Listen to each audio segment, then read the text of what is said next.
नांदेड़ साहब तो आए श्रद्धालुओं तो पंजाब दे विच खतरा वधिया है। एक दिन दे विच 96 श्रद्धालुओं की रिपोर्ट जिहड़ी है वो पॉजिटिव आई है। सब तो वध लुधियाना दे विच अज 34 श्रद्धालु पॉजिटिव आए।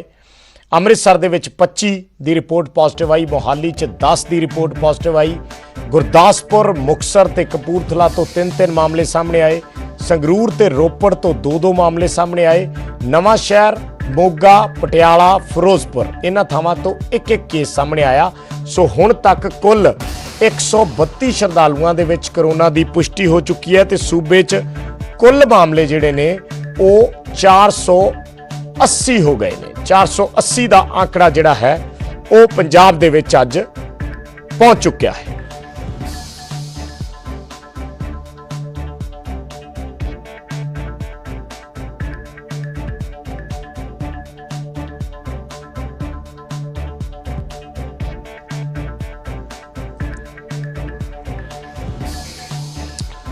सो असी जिहड़े श्रद्धालु करोना पॉजिटिव आए ने अज उन्हां दी फिगर दस रहे हाँ। पंजाब दे विच हुण तक जिहड़े मामले ने वो 480 पहुंच चुके हैं। और सब तो वध जिहड़ा खतरा है वो नांदेड़ साहब तो परते श्रद्धालुआं नाल ज्यादा पैदा होया है। एक दिन दे विच 96 श्रद्धालु जिहड़े ने वो करोना पॉजिटिव आए ने। लुधियाना च सब तो ज्यादा 34, अमृतसर दे विच 25, मोहाली दे विच 10, गुरदासपुर मुक्तसर ते कपूरथला दे विच 3-3 केस ने। संगरूर ते रोपड़ दे विच 2-2 मामले ने। नवां शहर, मोगा, पटियाला ते फिरोजपुर तो एक मामला सामने आया है। सो कुल हुण तक अज दे 96 मामले मिला के हुण तक 132 श्रद्धालुओं दे विच करोना की पुष्टि हुई है। ते सूबे च आंकड़ा 480 पहुंच गया।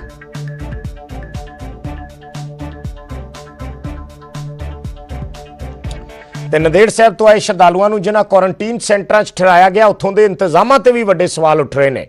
श्रद्धालुओं का कहना है कि ना तो इत्थे साफ सफाई के कोई प्रबंध ने, ना नहाउण धोण के कोई प्रबंध ने, ना खाण पीण का कोई इंतजाम है। सो वख-वख थावां ते तस्वीरां असीं दिखा रहे हाँ। अमृतसर, फिरोजपुर, मोगा इन्हां थावां ते किते कोई इंतजाम नहीं है। ये श्रद्धालुओं का रोस है, उन्हां दा कहना है, उन्हां दा गुस्सा है, उन्हां दा रंज है कि जिथे उन्होंने क्वारंटीन किया गया है वो रहने के लिए तैयार ने घर तो बाहर, पर घट्टो घट्ट उन्होंने साफ सुथरी थां मुहैया करवाई जाए जिथे वो अगले कई दिनों तक रह सकन। इस तरीके की जिथे व्यवस्था है उत्थे उन्हों का रहना बहुत मुश्किल है। और ये सवाल चक्के ने अमृतसर दे विच, फिरोजपुर दे विच, मोगा दे विच श्रद्धालुओं ने। तुहानूं सुणाउंदे हां की कह रहे हैं।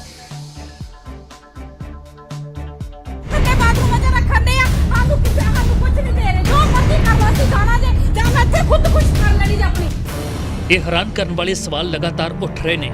कारण दम तोड़दियां सिहत सहूलतां ने, कदे गंदी एंबूलेंस ते कदे गंदे क्वारंटीन सेंटर। सरकार के दावे फेल हुंदे दिखाई दिंदे ने। हजूर साहब तो आए श्रद्धालुओं दे नाल पंजाब दे विच कोरोना के मामले वधे। ज़्यादातर श्रद्धालुओं नूं क्वारंटीन किया गया तां जो कोरोना नेड़े ना आवे। पर एक क्वारंटीन सेंटर खुद बीमार ने। अमृतसर दे विच कई क्वारंटीन सेंटर बनाए गए। इत्थे ना तां बाथरूम साफ सुथरे ने ते ना ही कोई होर सिहत सहूलतां, जिस नूं लैके श्रद्धालुओं ने प्रबंधां ते सवाल चुके ने। बेनती की जा रही है कि इत्थे रिक्वेस्ट की जा रही है, इत्थे कोई रूम की सफाई नहीं है, कोई कुछ नहीं है, कोई इन्हां दे साडे विच कोई लाइसेंस नहीं है, इन्हां नूं कुछ नहीं है। घर आण के रूमां दे इत्थे आण के रूमां की सफाई देखो, किसी तरह की रूम की सफाई नहीं है। इत्थों तक कि इन्हां नूं किसी दे नाल कोई लेना देना नहीं। जा टेस्ट लैणे ते टेस्ट लैके सानूं घरां नूं भेजिया जावे। इत्थे तो सगों गंदगी च असीं मर जावांगे। असीं तुहाडे अगे हत्थ जोड़ के बेनती करदे कि सानूं घरां च भेजिया जावे टेस्ट लैण साडे। फिरोजपुर दे विच तां वड्डी लापरवाही कर दी गई। जिथे श्रद्धालुओं नूं क्वारंटीन किया गया सी वो एक होस्टल सी अते इस होस्टल दे विच कुछ विद्यार्थी भी रुके हुए ने। विद्यार्थी ते श्रद्धालु इक्को थां तो पानी भरते ने, जिस दे नाल विद्यार्थी परेशान ने अते उन्हां विच कोरोना नूं लैके सहम दा माहौल बन गया है। आइसोलेशन का मतलब की हुंदा है भी सारिਆਂ ਨੂੰ ਇਕੱਠੇ ਨੂੰ ਕੱਠ ਝੁੰਡ ਚ ਵੜ ਦੋ ਭੇਡਾਂ ਵਾਂਗੂ। ਇਹ ਆਈਸੋਲੇਸ਼ਨ ਹੁੰਦੀ ਹੈ। ਸੋ ਬੇਨਤੀ ਹੈ ਸਾਡੀ ਪ੍ਰਸ਼ਾਸਨ ਜ਼ਰੂਰ ਮਦਦ ਕਰੇ। ਆ ਵੇਖੋ ਨਾਲ ਬਜ਼ੁਰਗ ਮਾਈਆਂ ਨੇ ਵਿਚਾਰੀਆਂ। ਆ ਵੇਖੋ ਸੰਗਤ ਕਹਿ ਰਹੀ ਹੈ ਵੀ ਅਸੀਂ ਚੰਗੇ ਭਲੇ ਆਏ ਆ ਇਥੋਂ। ਚੰਗੇ ਭਲੇ ਸਾਰੀ ਸੰਗਤ ਚੰਗੀ ਭਲੀ ਆਈ ਆ। ਕਿਸੇ ਨੂੰ ਕਿਸੇ ਕਿਸਮ ਦੀ ਕੋਈ ਪ੍ਰੋਬਲਮ ਹੈ ਸੰਗਤ ਜੀ? ਕੋਈ ਨਹੀਂ। ਸਾਨੂੰ ਕੋਈ 40 ਦਿਨ ਅਸੀਂ ਹਜੂਰ ਸਾਹਿਬ ਰਹਿ ਕੇ ਆ ਗਏ। ਲੁਧਿਆਣਾ ਵਿੱਚ ਵੀ ਸਿਹਤ ਵਿਭਾਗ ਦੇ ਦਾਅਵੇ ਖੋਖਲੇ ਦਿਖਾਈ ਦਿੱਤੇ। ਸਿਵਲ ਹਸਪਤਾਲ ਦੇ ਵਿੱਚ ਸ਼ਰਧਾਲੂਆਂ ਨੇ ਹੰਗਾਮਾ ਕਰ ਦਿੱਤਾ ਅਤੇ ਹਸਪਤਾਲ ਦੇ ਵਿੱਚ ਦੇਖਭਾਲ ਨਾ ਹੋਣ ਦੇ ਇਲਜ਼ਾਮ ਲਾਏ। ਜਿਹੜੇ ਕੁਆਰੰਟਾਈਨ ਕੀਤੇ ਹਜੂਰ ਸਾਹਿਬ ਤੋਂ ਜਿਹੜੀ ਸੰਗਤ ਆਈ ਹੈ, ਜਿਨ੍ਹਾਂ ਨੂੰ ਪਹਿਲਾਂ ਤਾਂ ਨਲਾਇਕੀ ਕੀਤੀ ਸਰਕਾਰ ਦੀ ਕਿ ਉਹਨਾਂ ਨੂੰ ਘਰ ਭੇਜਤਾ, ਬਾਅਦ ਚ ਕੁਆਰੰਟਾਈਨ ਕੀਤਾ। ਚਲੋ ਜੇ ਆ ਗਏ ਸੀ ਤੇ ਉਹਨਾਂ ਦਾ ਹਾਲਾਤ ਤੁਸੀਂ ਦੇਖੋ ਵੀ ਜਿੱਥੇ ਵੱਖਰੇ ਵੱਖਰੇ ਸੈਂਟਰ ਬਣਾ ਕੇ ਜਿੱਥੇ ਉਹਨਾਂ ਨੂੰ ਰੱਖਿਆ ਕਿੰਨੇ ਗੰਦੇ ਹਾਲਾਤਾਂ 'ਚ ਰੱਖਿਆ। ਗੰਦਾ ਪਾਣੀ ਵਾਟਰ ਕੂਲਰ ਦਿੱਤਾ ਗਿਆ ਜਿਹੜਾ ਪੀਣ ਵਾਲਾ ਪਾਣੀ ਹੈ, ਤੇ ਜ਼ਮੀਨ ਤੇ ਬਿਠਾਏ ਹੋਏ ਆ ਬੱਚਿਆਂ ਦੇ ਸਮੇਤ ਲੋਕੀ ਬੈਠੇ ਹੋਏ ਆ। ਅਜਿਹੀਆਂ ਤਸਵੀਰਾਂ ਮੋਗਾ ਤੋਂ ਵੀ ਸਾਹਮਣੇ ਆਈਆਂ। ਇੱਥੇ ਵੀ ਸ਼ਰਧਾਲੂਆਂ ਨੇ ਪ੍ਰਬੰਧਾਂ ਤੇ ਵੱਡੇ ਸਵਾਲ ਖੜੇ ਕੀਤੇ ਨੇ। ਕੋਰੋਨਾ ਦੇ ਖਿਲਾਫ ਸਰਕਾਰਾਂ ਦੇ ਵੱਲੋਂ ਮਜ਼ਬੂਤ ਸਿਹਤ ਸਹੂਲਤਾਂ ਦੇ ਵੱਡੇ ਦਾਅਵੇ ਤਾਂ ਕੀਤੇ ਜਾਂਦੇ ਨੇ, ਪਰ ਜ਼ਮੀਨੀ ਹਕੀਕਤ ਕੁਝ ਹੋਰ ਤਸਵੀਰ ਪੇਸ਼ ਕਰਦੀ ਹੈ। Bureau report, news 18।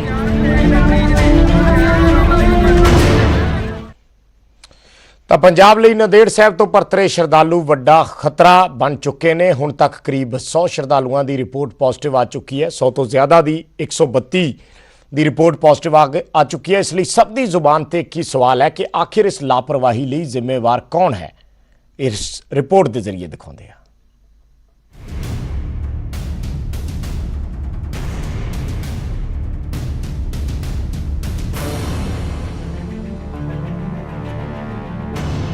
तीन सौ श्रद्धालु सब तो वड्डा खतरा। किथे ने पंजाब पहुंचे 300 श्रद्धालु। पंजाब च वाधे मामलों दा जिम्मेवार कौन?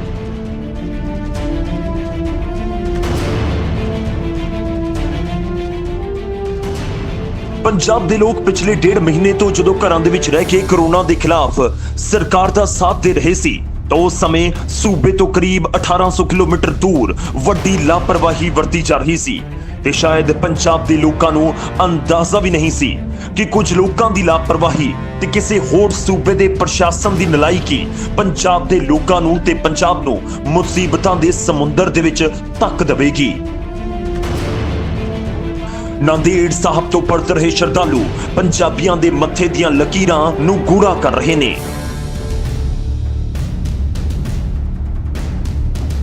पंजाब पहुंचे श्रद्धालुओं चों 300 श्रद्धालुओं का जिक्र असी क्यों कर रहे हैं वो दसांगे, पर पहला दसदे हां कि नांदेड़ साहब च स्थानक प्रशासन ने कितनी वड्डी लापरवाही वरती। 4000 तो ज्यादा श्रद्धालु 1 महीने तो ज्यादा समय तक हजूर साहब गुरुद्वारे के कंपलैक्स दे विच रहे। किसी भी तरह का टेस्ट उत्थे नहीं करवाया गया। टेस्ट ना करवाउण पिछे गुरुद्वारा हजूर साहब ट्रस्ट के सकत्तर दा तर्क की है, पहला वो तुसी सुनो। ਹੋਵੇ ਤੇ ਉਹਨਾਂ ਨੂੰ ਕੋਈ ਲੱਛਣ ਹੀ ਨਹੀਂ ਸੀ ਨਾ ਅਜੇ ਤੱਕ ਉਹਨਾਂ ਸੋ ਤੁਸੀਂ ਸਿਰਫ ਜਾਂਚ ਕੀਤੀ ਸੀ ਉਹਨਾਂ ਦੀ। ਜੋ ਕੋਈ ਪ੍ਰੋਬਲਮ ਹੋਗੀ ਕਿਸੇ ਨੂੰ ਸਰਦੀ ਖਾਂਸੀ ਬੁਖਾਰ ਜਿਹੜੇ ਕੋਰੋਨਾ ਦੇ ਲੱਛਣ ਹੈਗੇ ਉਹ ਲੱਛਣ ਹੀ ਕਿਸੇ ਸੰਗਤ ਨੂੰ ਨਹੀਂ ਸੀਗੇ ਨਾ ਇੱਥੇ।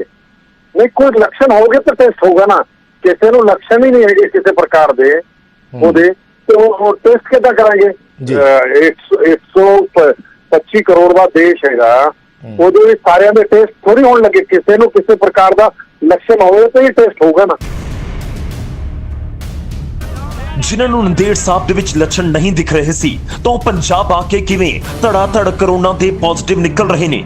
ਸਕੱਤਰ ਦਾ ਬਿਆਨ ਇਸ ਕਰਕੇ ਵੀ ਹਜ਼ਮ ਕਰਨਾ ਔਖਾ ਹੈ ਕਿਉਂਕਿ ਸਵਾਲ ਇਹੋ ਹੈ ਕਿ ਕਰੀਬ 40 ਦਿਨ ਤੱਕ 4000 ਤੋਂ ਜ਼ਿਆਦਾ ਲੋਕ ਨੰਦੇੜ ਸਾਹਿਬ ਦੇ ਵਿੱਚ ਰਹੇ कि किसी एक नू भी इन्ने दिनां च खंग जुकाम जो बुखार नहीं होया, किसी बच्चे नू भी नहीं, किसी बुजुर्ग नू भी नहीं, किसी महिला नू भी नहीं। पिछले 40 दिन 45 दिन तो इतने संगत हैगी। किसी नू भी एक भी संगत को पूछ लो, किसी हर एक संगत का स्टेटमेंट लो, किसी नू किसी प्रकार की कोई तकलीफ नहीं थी। अणगहली सिर्फ टेस्ट ना करवाउण तक ही सीमित नहीं सी, बल्कि उस तो भी वड्डी लापरवाही वरती गई उथों दे स्थानक प्रशासन दे वल्लों। जदों पंजाब ते महाराष्ट्र दी सरकार दे वल्लों मंजूरी दे दित्ती गई तां सैकड़े लोग अपने ही पद्धर उत्ते पंजाब रवाना हो गए ते इन्हां दी गिणती सी करीब 300 जो वख-वख सूबियां तो हुंदे होए पंजाब वल निकले। ਤਾਂ ਸਵਾਲ ਇਹੀ ਹੈ ਕਿ ਉੱਥੇ ਪ੍ਰਸ਼ਾਸਨ ਦੇ ਵੱਲੋਂ ਕਿਉਂ ਨਹੀਂ ਰੋਕਿਆ ਗਿਆ? ਕੀ ਕੋਈ ਮਨਜ਼ੂਰੀ ਉਹਨਾਂ ਨੂੰ ਦਿੱਤੀ ਗਈ ਸੀ ਜਾਂ ਦਿਖਾਈ ਗਈ? 11 ਪਹਿਲਾਂ ਤੇ ਫਿਰ 17 ਘੱਟ ਤੋਂ ਘੱਟ 300 ਦੇ ਕਰੀਬ ਲੋਕ ਹੀ ਗਏ ਸੀ। 300 ਦੇ ਕਰੀਬ ਆਪਣੇ ਪੱਧਰ ਤੇ ਗਏ ਨੇ ਪੰਜਾਬ। ਹਾਂ, ਆਪਣੇ ਪੱਧਰ ਤੇ 300 ਦੇ ਵੱਧ ਵੀ ਹੋ ਸਕਦਾ, ਘੱਟ ਵੀ ਹੋ ਸਕਦਾ। ਤਰਨਤਾਰਨ ਅਤੇ ਕਪੂਰਥਲਾ ਪਹੁੰਚੇ ਸ਼ਰਧਾਲੂਆਂ ਦੇ ਟੈਸਟ ਪੋਜ਼ਿਟਿਵ ਆਉਣ ਤੋਂ ਬਾਅਦ ਕੁਝ ਤਾਂ ਲੋਕਾਂ ਦਾ ਖੁਲਾਸਾ ਹੋ ਗਿਆ, ਪਰ ਬਾਕੀ ਕਿਵੇਂ ਕਦੋਂ ਘਰ ਪਹੁੰਚੇ ਪੰਜਾਬ ਸਰਕਾਰ ਦੇ ਕੋਲ ਕੋਈ ਵੀ ਅੰਕੜਾ ਨਹੀਂ ਹੈ। ਤੇ ਜੇਕਰ ਉਹ ਘਰ ਪਰਤ ਚੁੱਕੇ ਹੋਣਗੇ ਅਤੇ ਆਪਣੇ ਪਰਿਵਾਰਾਂ ਦੇ ਨਾਲ ਹੋਣਗੇ ਤਾਂ ਸਥਿਤੀ ਪੰਜਾਬ ਦੀ ਕੀ ਹੋ ਸਕਦੀ ਹੈ, ਸੋਚ ਕੇ ਵੀ ਡਰ ਲੱਗਦਾ ਹੈ।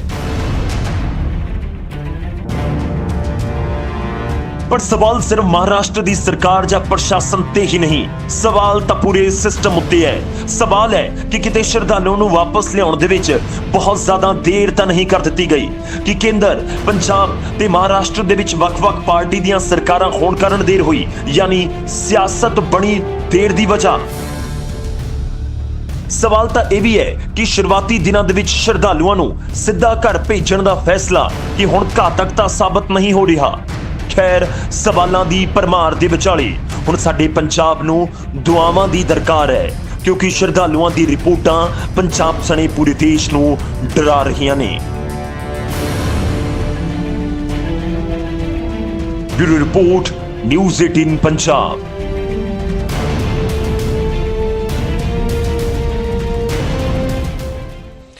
ਤੇ ਸ਼ਰਧਾਲੂਆਂ ਦੇ ਕਰੋਨਾ ਪੋਜ਼ਿਟਿਵ ਹੋਣ ਤੇ ਸ਼੍ਰੀ ਅਕਾਲ ਤਖਤ ਸਾਹਿਬ ਦੇ ਜਥੇਦਾਰ ਨੇ ਹੈਰਾਨਗੀ ਜਤਾਈ ਹੈ। ਉਹਨਾਂ ਕਿਹਾ ਹੈ ਕਿ ਜਮਾਤੀਆਂ ਵਾਂਗ ਸਿੱਖਾਂ ਨੂੰ ਹੁਣ ਬਦਨਾਮ ਕੀਤਾ ਜਾ ਰਿਹਾ ਹੈ। ਇਹ ਜਥੇਦਾਰ ਦਾ ਬਿਆਨ ਹੈ। ਅਕਾਲ ਤਖਤ ਸਾਹਿਬ ਦੇ ਜਥੇਦਾਰ ਨੇ ਪੰਜਾਬ ਸਰਕਾਰ ਨੂੰ ਲਾਪਰਵਾਹ ਦੱਸਿਆ ਹੈ। ਉਹਨਾਂ ਕਿਹਾ ਹੈ ਕਿ ਪੰਜਾਬ ਸਰਕਾਰ ਦੀ ਲਾਪਰਵਾਹੀ ਹੈ ਔਰ ਇਸ ਦੇ ਨਾਲ-ਨਾਲ ਟੈਸਟਿੰਗ ਮਸ਼ੀਨਾਂ ਤੇ ਵੀ ਜਥੇਦਾਰ ਅਕਾਲ ਤਖਤ ਨੇ ਸਵਾਲ ਚੱਕੇ ਨੇ।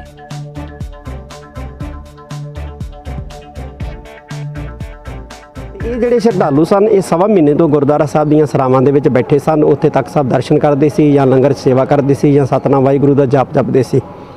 ਤੇ ਪੰਜਾਬ ਆਉਂਦਿਆਂ ਜਿਹੜਾ ਇਹ ਕਰੋਨਾ ਪੋਜ਼ਿਟਿਵ ਕਿਵੇਂ ਹੋ ਗਏ, ਇਹ ਬੜਾ ਵੱਡਾ ਜਿਹੜਾ ਹੈ ਇੱਕ ਮਨ 'ਚ ਸਵਾਲ ਜਿਹੜਾ ਉਹ ਸਾਰਿਆਂ ਦੇ ਅੰਦਰ ਪੈਦਾ ਹੋ ਰਿਹਾ ਹੈ। ਦੂਸਰੀ ਗੱਲ ਇਹ ਹੈ ਕਿ 25 ਤਰੀਕ ਨੂੰ ਸ਼ਰਧਾਲੂ ਜਿਹੜੇ ਆ ਉਹ ਪੰਜਾਬ ਦੇ ਵਿੱਚ ਆਉਣਾ ਸ਼ੁਰੂ ਕਰ ਦਿੰਦੇ ਆ। 27 ਤਰੀਕ ਨੂੰ ਸਰਕਾਰ ਜਿਹੜੀ ਹੈ ਉਹ ਇਹਨਾਂ ਨੂੰ ਘਰੋਂ ਸੱਦ ਕੇ ਟੈਸਟ ਕਰਨਾ ਸ਼ੁਰੂ ਕਰਦੀ ਹੈ ਤੇ ਕੁਝ ਜਿਹੜੇ ਆ ਕੇਸ ਕਰੋਨਾ ਪੋਜ਼ਿਟਿਵ ਪਾਏ ਜਾਂਦੇ ਆ। ਬਹੁਤ ਵੱਡੇ ਜਿਹੜੇ ਆ ਇਹ ਸਵਾਲ ਜਿਹੜੇ ਆ ਸਾਡੇ ਅੰਦਰ ਖੜੇ ਕਰ ਰਹੇ ਆ ਇਹ ਕਿ ਇਸ ਤਰ੍ਹਾਂ ਕਿਉਂ ਹੋ ਰਿਹਾ। ਜਿਵੇਂ ਤਬਲੀਗੀਆਂ ਨੂੰ ਜਿਹੜਾ ਹੈਗਾ ਦੇ ਨਾਂ ਦੇ ਉੱਤੇ ਪੂਰੇ ਮੁਸਲਮਾਨ ਸਮਾਜ ਨੂੰ ਜਿਹੜਾ ਹੈ ਉਹ ਬਦਨਾਮ ਕਰਨ ਦੀ ਜਿਹੜੀ ਹੈ ਇੱਕ ਹੋੜ ਚੱਲੀ ਸੀ, ਤੇ ਅੱਜ ਜਿਹੜਾ ਅਸੀਂ ਦੇਖ ਰਹੇ ਹਾਂ ਲਗਾਤਾਰ ਹੀ ਜਿਹੜਾ ਹੈ ਉਹ ਅਸੀਂ ਸੁਣ ਵੀ ਰਹੇ ਹਾਂ ਕਿ ਇਉਂ ਪ੍ਰਚਾਰ ਹੋ ਰਿਹਾ ਜਿਵੇਂ ਤਖ਼ਤ ਸ੍ਰੀ ਹਜ਼ੂਰ ਸਾਹਿਬ ਕਰੋਨਾ ਵਾਇਰਸ ਦਾ ਘਰ ਹੋਵੇ ਤੇ ਉੱਥੋਂ ਇਹ ਲੋਕ ਜਿਹੜੇ ਆ ਉਹ ਕੈਰੀ ਕਰਕੇ ਲਿਆਏ ਹੁਣ ਪੰਜਾਬ ਦੇ ਵਿੱਚ ਵੰਡਣ ਵਾਸਤੇ। ਇਹ ਬੜੀ ਵੱਡੀ ਜਿਹੜੀ ਹੈ ਇੱਕ ਸਾਜ਼ਿਸ਼ ਹੈ। ਤੇ ਇੱਕ ਛੋਟੇ ਜਿਹੇ ਕਮਰਸ਼ੀਅਲ ਬ੍ਰੇਕ ਦਾ ਵੇਲਾ ਹੈ, ਜਲਦ ਵਾਪਸ ਆਉਂਦੇ ਹਾਂ।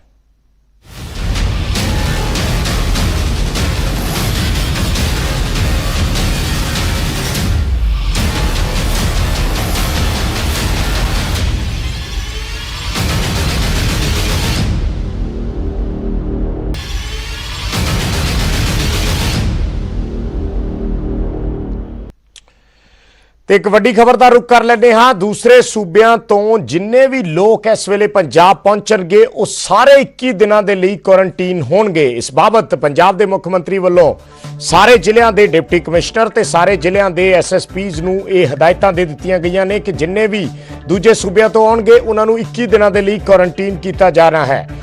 ਪਿੰਡਾਂ 'ਚ ਸਕੂਲਾਂ ਦੇ ਵਿੱਚ ਕੁਆਰੰਟੀਨ ਸੈਂਟਰ ਬਣਾਏ ਜਾਣ, ਇਹ ਵੀ ਆਦੇਸ਼ ਮੁੱਖ ਮੰਤਰੀ ਨੇ ਦਿੱਤੇ ਨੇ। ਪੰਜਾਬ ਦੇ ਸਾਰੇ ਬਾਰਡਰ ਸੀਲ ਰਹਿਣਗੇ, ਕਿਸੇ ਤਰ੍ਹਾਂ ਦੀ ਕੋਈ ਰਿਆਇਤ ਨਹੀਂ ਹੋਏਗੀ।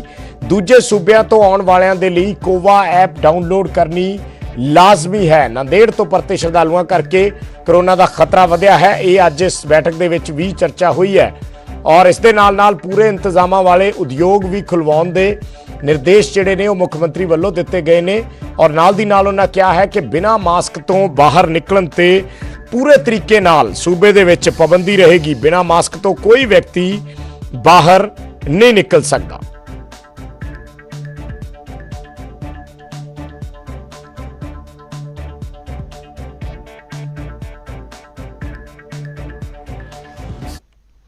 ਤੇ ਇਸ ਬੁਲੇਟਿਨ ਦੇ ਵਿੱਚ ਫਿਲਹਾਲ ਇੰਨਾ ਹੀ। ਮੈਨੂੰ ਦਿਓ ਇਜਾਜ਼ਤ। ਧੰਨਵਾਦ।